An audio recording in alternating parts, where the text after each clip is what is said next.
Hello everyone, myself Priya Chaudhary. Today I will learn various methods of communication for class 9th. Okay, now let's start. Okay, first of all, communication.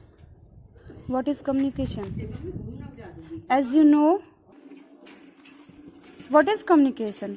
जैसा कि आप सभी जानते हैं communication क्या होता है.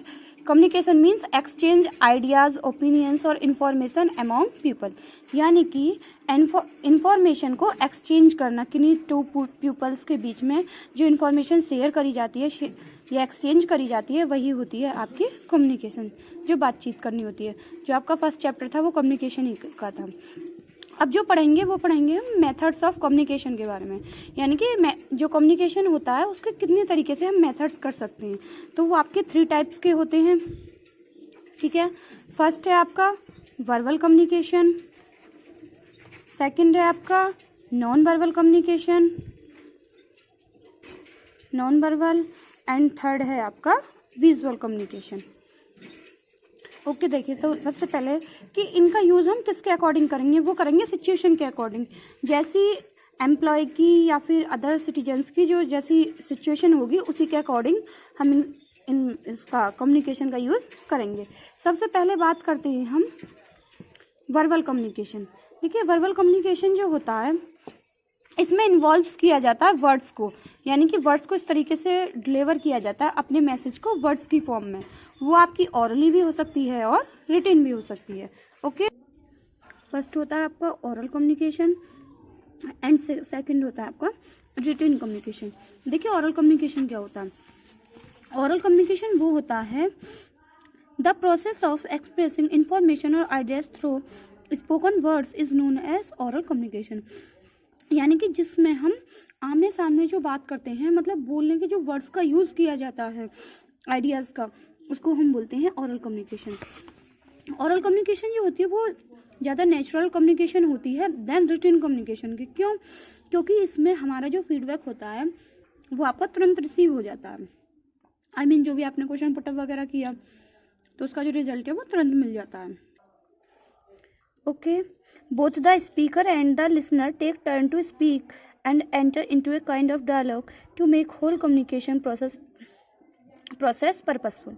ठीक है, तो इसमें क्या होता है, मतलब स्पीकर जो बोलने वाला होता है और लिसनर जो सुनने वाला होता है वो टर्न टू टर्न वो सुनता है और वही उसके डायलॉग का ही तुरंत उसका रेस्पॉन्स उसे मिल जाता है. उसका जो मतलब उनकी कम्युनिकेशन है वो पर्पसफुल हो जाता है उनका प्रोसेस. ये प्लस आपका टाइम सेविंग यूजफुल टूल है. क्यों? क्योंकि इसमें ज़्यादा टाइम वो नहीं होता, टाइम कंज्यूम हो जाता है. ये आपके पर्सनल टच में रहता है.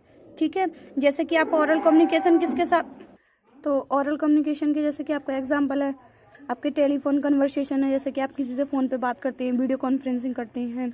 ठीक है, तो आपको क्या होता है उसमें जैसे ही आप बोलते हैं तो सामने वाला भी आपको तुरंत रेस्पॉन्स करता है. यही आपका ओरल कम्युनिकेशन. मीटिंग्स लेते हैं, सेमिनार होती हैं. ठीक है, अब बात करते हैं कि the factor that determine the effectiveness of an oral communication. मतलब कुछ बेटे फैक्टर ऐसे हैं जो ओरल कम्युनिकेशन को और ज़्यादा इफेक्टिवनेस बनाते हैं. यानी कि और ज़्यादा बहुत और इफेक्टिव हो, बहुत अच्छा ओरल कम्युनिकेशन हो. तो उसके लिए सबसे पहला है आपका पेस. पेस क्या होता है? ये होती है आपकी स्पीड एक टाइप से. यानी कि आप जो बोल रहे हैं वो बहुत ज़्यादा स्पीड में तो नहीं बोल रहे हैं या ज़्यादा बहुत स्लो तो नहीं बोल रहे हैं. ऐसा होता है कि कभी कभी स्पीकर होता है जो बोलने वाला होता है. जैसे कि मानिए मैं आपको बोल रही हूँ, इस टाइम पे मैं स्पीकर हूँ और आप लिसनर हैं. यदि स्पीकर बहुत जल्दी जल्दी बोलता है, मतलब अपनी स्पीड बहुत तेज़ रखता है, तो जो रिसीवर होता है वो उसके जो हम सेंटेंस बोल रहे हैं वो उसको एब्जॉर्व नहीं कर पाता है और मैसेज उन तक करेक्टली नहीं पहुंच पाता है. जबकि दूसरे उसमें अगर आप देखें कि वो बहुत ज़्यादा स्लो बोलेगा, मतलब स्पीकर यदि स्लो बोलता है तो रिसीवर जो होता है वो इंटरेस्ट क्रिएट नहीं होता है उसमें सुनने में. क्यों? क्योंकि उनकी स्पीड ही इतनी वो फास्ट है. तो एक तो हो गया आपका ओरल कम्युनिकेशन का फैक्टर है आपका पेस. दूसरा क्लियरिटी इन प्रोनाउंसिएशन. यानी कि जो भी आप बोल रहे हैं वो बिल्कुल क्लियर बोलना चाहिए.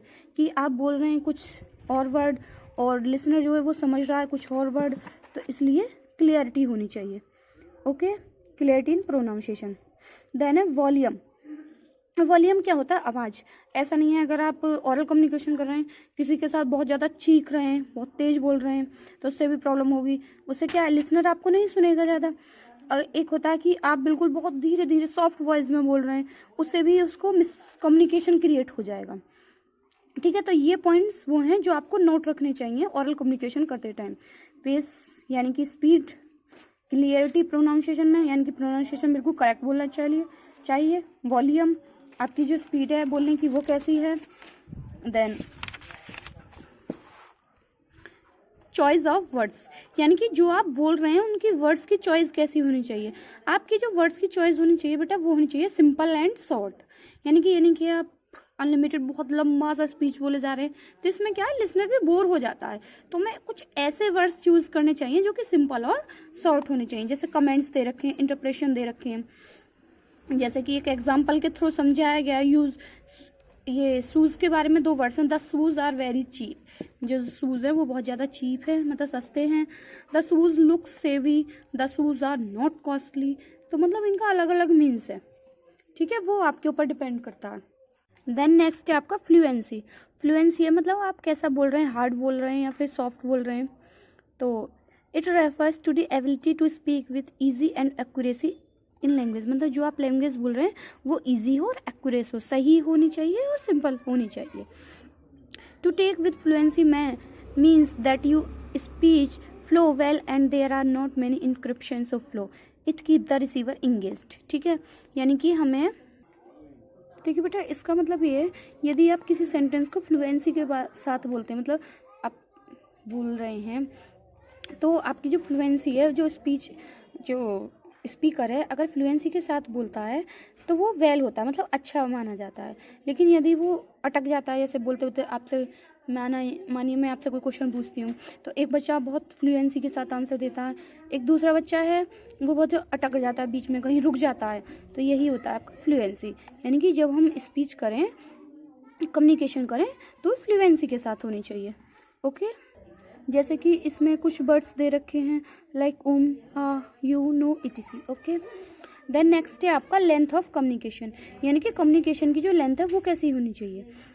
द कन्वर्सेशन शुड बी, देखिए वही बात हो गई, simple short and to the point, यानी कि ऐसा होनी चाहिए कि सिंपल हो, शॉर्ट हो और पॉइंट टू पॉइंट हो। ये चॉइस ऑफ वर्ड्स का मतलब भी यही था, लेकिन इसमें यह था कि हम ऐसे वर्ड्स को ना चुनें जो हार्ड है, ऐसे लें जो इजी वर्ड्स हैं, ताकि इजीली उन्हें समझा जा सके। ओके, तो ये हो गए आपकी ओरल कम्युनिकेशन के फैक्टर्स हैं। पहला आपका पेस, क्लियरिटी इन प्रोनाउंसिएशन, थर्ड वॉल्यूम, फोर्थ है आपका choice of words, fluency, length of communication. अब बात करते हैं एडवांटेज ऑफ ओरल कम्युनिकेशन। देखिए एडवांटेज क्या होते हैं ओरल कम्युनिकेशन के। It is interpersonal and helps in building relationship, ये इंटरपर्सनल होता है और बिल्डिंग रिलेशन क्रिएट करने में हेल्प करता है। It encourage involvement in team work and decision make process, यानी कि इसमें इनकरेज किया जाता है, उसको इन्वॉल्व किया जाता है टीम वर्क को, ताकि डिसीजन इजीली लिया जा सके उसको प्रोसेस करने के लिए।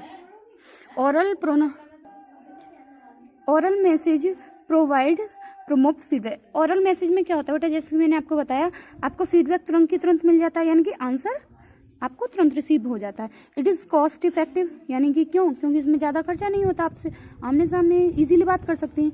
It is preferred made of communication for private और कॉन्फिडेंटल मैटर, इसको हम किसी भी तरीके से कम्युनिकेशन को कर सकते हैं, प्राइवेट या फिर कॉन्फिडेंटल मैटर में। अब बात करते हैं हम डिसएडवांटेज की।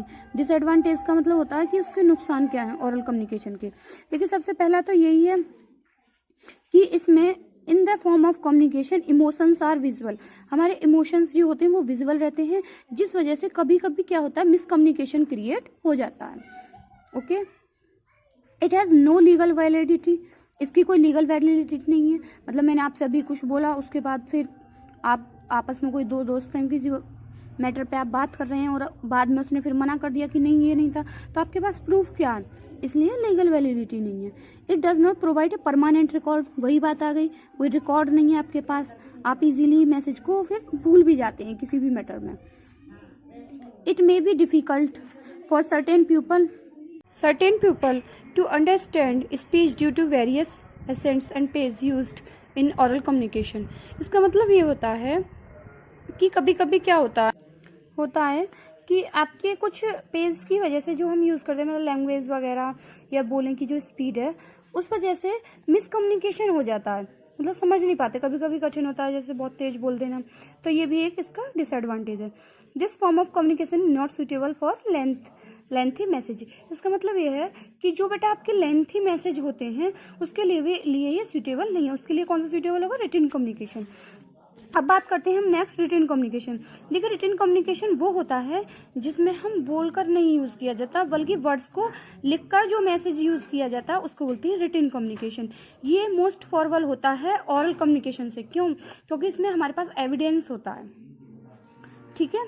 It is an innovative activity of the mind that involve A carefully choice of words eight there placement in the correct order. इसमें क्या होता है कि हम बेटा जब भी हम रिटन कम्युनिकेशन करते हैं तो हमें सोच के वर्ड्स लिखना चाहिए। आप जो भी वर्ड्स लिख रहे हैं, ठीक है, पहले उसे देख लेना चाहिए कि सही है या नहीं है।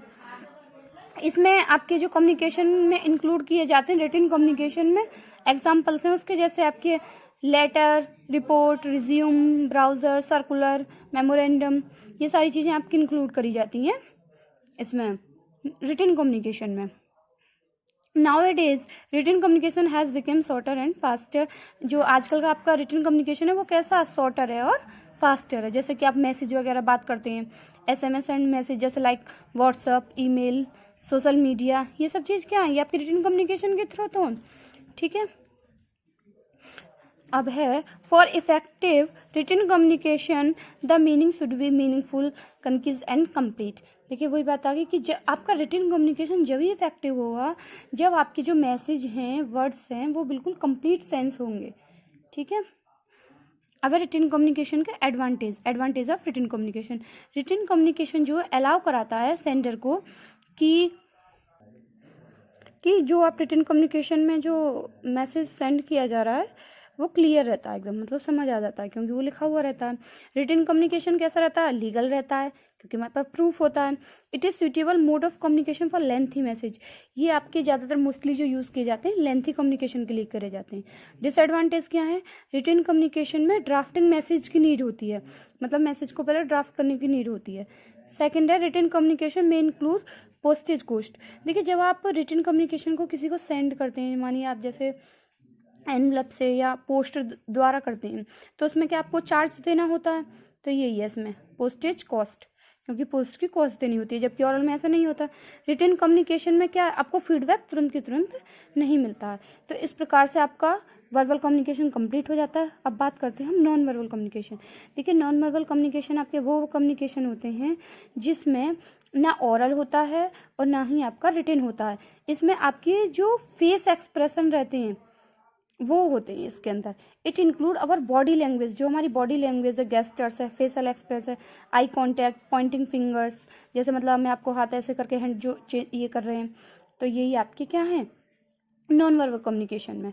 जैसे आप थम, ये आप देख सकते हैं थम कर रहा है ये, तो इसका मतलब ये वेल डन के लिए कर रहे हैं, ये हैंड शेक कर रहे हैं, ये स्माइल है, ये अलग अलग फेस एक्सप्रेशन से। तो ये बोल तो आपस में कुछ नहीं रहे, लेकिन फिर भी जो इनका कम्युनिकेशन हो रहा है वही है आपका non verbal communication. Non verbal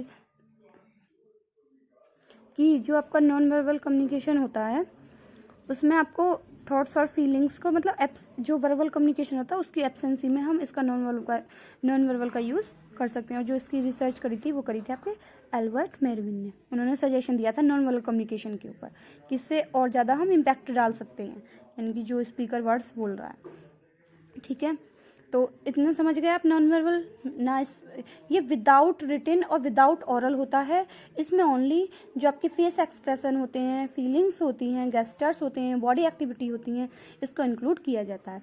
अब जो इसके एलिमेंट्स हैं उनको देखते हैं। देखिए, फेशियल एक्सप्रेशन जो मैंने बताया अभी, आप हंस रहे हैं या बोल रहे हैं, कभी कभी होता है आप गुस्सा हैं या फिर एंग्री हैं या आप हंस रहे हैं, तो अलग अलग जो फेस एक्सप्रेशन है वो हो गया।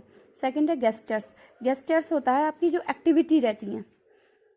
देखिए, जैसे ही एक्टिविटी है ये, ठीक है, इस तरीके से जो होती हैं वो होती हैं आपकी गेस्टर्स, किसी भी चीज़ को पॉइंट करने के लिए जो फिंगर्स का यूज़ करते हैं हम, इंडिकेट कि जैसे ये कितनी फिंगर्स हैं, 2 हैं, तो ये इंडिकेट कर रहा है, लेकिन कम्युनिकेशन नहीं कर रहे हैं, फिर भी पता चल रही है कि 2 हैं, तो ये हो गया गेस्टर्स। ठीक है। वॉइस का है कि क्या हम हमारी स्पीच जो है वो टोन है, जो हम बोल रहे हैं वो पिच है, वॉल्यूम क्या है उसका, रिदम क्या है, कि हम प्यार से बोल रहे हैं, गुस्से में बोल रहे हैं, उससे भी हम फेस एक्सप्रेशन लगा लेते हैं। जैसे आप क्लास में कभी कभी टीचर कभी गुस्से में बोलते हैं, कभी प्यार से बोलते हैं, तो आप समझ जाते हैं कि कौन सा जो नॉन वर्बल कम्युनिकेशन है उस, लेकिन बोलता कुछ नहीं टीचर, लेकिन आप फिर भी उसके जो वॉइस है उसके अकॉर्डिंग आप उसको पता लगा लेते हैं। ठीक है, ये हो गया। देन इसके बाद आपकी बॉडी लैंग्वेज। बॉडी लैंग्वेज क्या है कि आपकी जो बॉडी की लैंग्वेज है उसके अकॉर्डिंग जो देख के आप कम्युनिकेशन किया जाता है वो होता है बॉडी लैंग्वेज।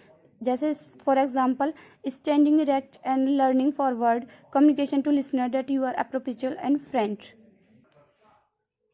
ओके, देखिए जैसे सेकंड एग्जाम्पल है, in a declamation consent, if your body language reflects confidence, your speech will have a greater impact on a audience as well as on the जज।